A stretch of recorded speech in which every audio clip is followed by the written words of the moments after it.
City India news Telugu Moosapet మండలంలో భూభారతి చట్టం మీద అవగాహన కార్యక్రమానికి ముఖ్య అతిథిగా విచ్చేసిన గౌరవ దేవరకద్ర శాసనసభ్యులు శ్రీ మధుసూదన్ రెడ్డి గారికి, మీ అందరికీ తెలుసు, మీరు గత సంవత్సరం పైన కాలంగా కూడా చూస్తున్నారు. మనకి ముఖ్యంగా ప్రజల కోసం ప్రజాపాలన అనేది తీసుకురావడంతో పాటు ప్రజలకున్న అవసరాలని కష్టాలని గుర్తించి ఏమేమి అవసరాలు ఉన్నాయి అనే దానికి తగ్గట్టుగా కార్యక్రమాలు రూపొందించి మన రాష్ట్ర ప్రభుత్వం అమలు చేయడం అనేది జరుగుతుంది. అంటే ఇప్పుడు మీరు చూస్తే కనుక మనకి ముఖ్యంగా రేషన్ కార్డులు లేని వాళ్ళకి కొత్త రేషన్ కార్డులు ఇవ్వడం, అదేవిధంగా అర్హులైన వాళ్ళందరికీ కూడా ఇందిరమ్మ ఇల్లు మంజూరు చేయడం, తర్వాత ఇప్పుడు చదువుకున్న యువత అందరికీ కూడా రాజీవ్ యువ వికాసం పేరుతో త్వరలో ఆర్థిక సహాయం అందించడం, తర్వాత మన రైతుల కోసం ముఖ్యంగా సన్నధాన్యం పండించిన రైతులందరికీ కూడా ధాన్యం కొనడంతో పాటు బోనస్ కూడా అందించడం, తర్వాత ఈ మధ్యనే మనం రేషన్ షాపుల ద్వారా సన్న బియ్యాన్ని మొత్తం కుటుంబాలన్నింటినీ కూడా పంపిణీ చేయడం, ఇట్లా చాలా రకాల కార్యక్రమాలు మనం చేసుకుంటూ ఉన్నాం. అయితే వీటన్నిటిలో కూడా ముఖ్యంగా గ్రామీణ స్థాయిలో రైతులు ముఖ్యంగా భావించేది భూమి, తర్వాత భూమి మీద సురక్షితమైన హక్కులు ఉండడం అనేది చాలా ముఖ్యం. కాబట్టి ఈ భూమి మీద హక్కులకు సంబంధించి చూస్తే చాలా రకాల భూ సమస్యలు గ్రామాల్లో ఉంటున్నాయి. ప్రతి సోమవారం ప్రజావాణికి కూడా వచ్చి చాలా మంది భూ సమస్యలు చెప్తున్నారు. ప్రజావాణికి వచ్చే సమస్యల్లో చాలా భాగం, దాదాపు 75-80% భూమికి సంబంధించినవే వస్తున్నాయి.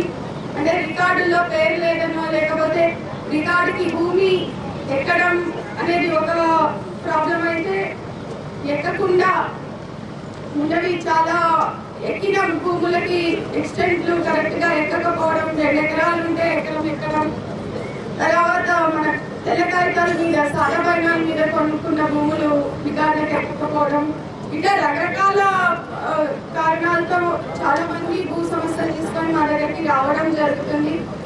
ఇంతకు ముందు ఉన్న చట్టం, ఈ భూభారతి రాకు ముందు ఉన్న చట్టంలో చాలా సమస్యలకి పరిష్కారం చేసుకోవడానికి పెద్దగా అవకాశం లేకుండా ఉండింది.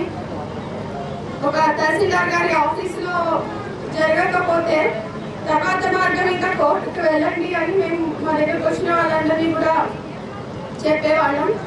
ఇప్పుడు ఆ సమస్య లేకుండా అప్పీలు, అంటే తహసీల్దార్ గారి ఆఫీస్లో కాకపోతే ఆర్డీఓ గారి దగ్గర, ఆర్డీఓ గారు కాకపోతే కలెక్టర్ దగ్గర, కలెక్టర్ దగ్గర కూడా కాకపోతే కమిషనర్ గారి దగ్గర, ల్యాండ్ కోసం భూ సమస్యల కోసం కొత్తగా ఏర్పాటు చేయబోయే ట్రిబ్యునల్స్లోనూ కూడా మన సమస్య పరిష్కారం అవడానికి ఇన్ని రకాల అవకాశాలు ఈ కొత్త చట్టం కింద కల్పించడం జరిగింది. ప్రజాపాలన ప్రగతి బాట, ముఖ్యంగా ఒక రైతు బిడ్డ ఈ రాష్ట్రానికి ముఖ్యమంత్రిగా ఉంటే రైతులను ఏ విధంగా సంక్షేమంగా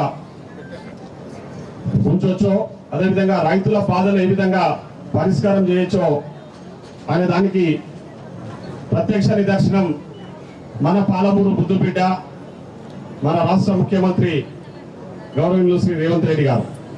మహమ్మారి వల్ల సామాన్య ప్రజలు, ముఖ్యంగా రైతులు చాలా ఇబ్బందులు పడతా ఉన్నారు. వాళ్ళకి ఏదైనా సమస్య వస్తే ఆ సమస్యలను ఎక్కడ చెప్పుకోవాలో తెలియని పరిస్థితి. అట్లా ఆ ధరణి భూతం వల్ల చాలా మంది రైతులు వాళ్ళ చెప్పులు అరిగేలా రెవెన్యూ ఆఫీసుల చుట్టూ, ముఖ్యంగా తహసీల్దార్ చుట్టూ, కలెక్టరేట్ చుట్టూ తిరిగినా సమస్యలకు పరిష్కారం కాలే. ప్రజలకు సౌకర్యవంతంగా, ముఖ్యంగా రైతుల సమస్యల పరిష్కారమే ధ్యేయంగా అందరి ఆమోద యోగ్యంతో, ముఖ్యంగా మేధావులతో చర్చించి దాదాపు 18 రాష్ట్రాలలో ఈ రెవెన్యూ చట్టాలను అవగాహన అంటే అధ్యయనం చేసి ఆ చట్టాలలో ఉన్న మంచినంతా తీసుకొని, ముఖ్యంగా ఈ యాక్ట్ మీద పూర్తి అవగాహన ఉన్న వ్యక్తులతో భూభారతి చట్టాన్ని మనం తయారు చేసుకోవడం జరిగింది. ఈ భూభారతి చట్టాన్ని మనం తీసుకురావడం జరిగింది.